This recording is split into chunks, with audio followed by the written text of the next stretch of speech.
Hindi na-trace nyo ni Coco. Marami pong mga dahilan eh. Isa na sa mga dahilan yung mga, syempre yung priority ko pa rin GMA. Kakapirma ko pa lang, diba? So, yun, respeto din sa kanya. Tapos scheduling wise, kasi di ba may meetings po ako na provincial, which is almost every day, tapos may bias pa. So parang pagsama yung dalawa, schedule. So yung bago mong star, ibang artista ka sa niyo?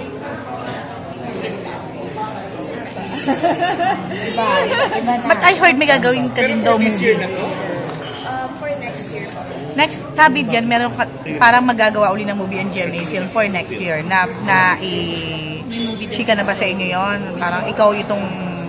Meron pong napag-uusapan pero wala pa pong specific na details. So, antay-antay. Pero paano yung sa GMA Films naman? Yun nga yun. Yun nga po yun. Yun nga yun.